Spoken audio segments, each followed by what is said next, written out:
കാസർഗോഡ് ജില്ലയിൽ തുടർച്ചയായ രണ്ടാം ദിവസവും വാഹനാപകടത്തിൽ ജീവൻ പൊലിഞ്ഞു. പോവൽ മാസ്തിക്കുണ്ടിൽ സ്കൂൾ ബസും ബൈക്കും കൂട്ടിയിടിച്ചുണ്ടായ അപകടത്തിൽ 25-കാരനായ യുവാവ് മരിച്ചു. കാസർഗോഡ് ട്രെയിനിറങ്ങി ബൈക്കിൽ വീട്ടിലേക്ക് മടങ്ങുകയായിരുന്ന ഗാളിമുഖം സ്വദേശി ഷമ്മാസ് അബ്ദുള്ളയാണ് മരിച്ചത്. കാസർഗോഡ് നഗരത്തിൽ MG റോഡിലുണ്ടായ അപകടത്തിൽ പരിക്കേറ്റ മധ്യവയസ്കൻ മരണപ്പെട്ടതിന്റെ നടുക്കം മാറും മുൻപേയാണ് നാടിനെ കണ്ണീരിലാഴ്ത്തി വീണ്ടുമൊരു വാഹനാപകടം കൂടി ഉണ്ടായിരിക്കുന്നത്.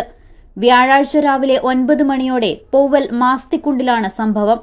കുനിൽ സ്കൂളിന്റെ ബസും ബൈക്കും തമ്മിൽ കൂട്ടിയിടിക്കുകയായിരുന്നു.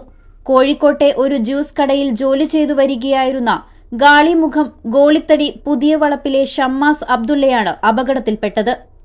ഇന്ന് രാവിലെ കാസർഗോഡ് ട്രെയിൻ ഇറങ്ങി ബൈക്കിൽ ഗാളിമുഖത്തേക്ക് സ്വന്തം വീട്ടിലേക്ക് പോകുന്നതിനിടയിലായിരുന്നു ഈ ദാരുണാന്ത്യം.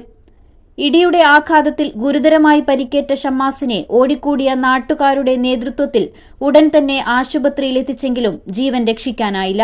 അപകടത്തെ തുടർന്ന് അല്പസമയത്തേക്ക് ഈ റൂട്ടിൽ വാഹനഗതാഗതവും തടസ്സപ്പെട്ടിരുന്നു. ഷാഫി ബിഫാത്തിമ ദമ്പതികളുടെ മകനാണ് മരിച്ച ഷമ്മാസ്. ഭാര്യ ബിഫാത്തിമ, സിൻസാദ്, സൈമ, സഫ, ഖദീജ എന്നിവർ സഹോദരങ്ങളാണ്. News 14 live, Kasaragod. You have reached the complete wedding mall in Kerala. രാജകുമാരിയുടെ വിവാഹ വസ്ത്രം അതിഗംഭീരമാക്കാൻ പോകുന്നു.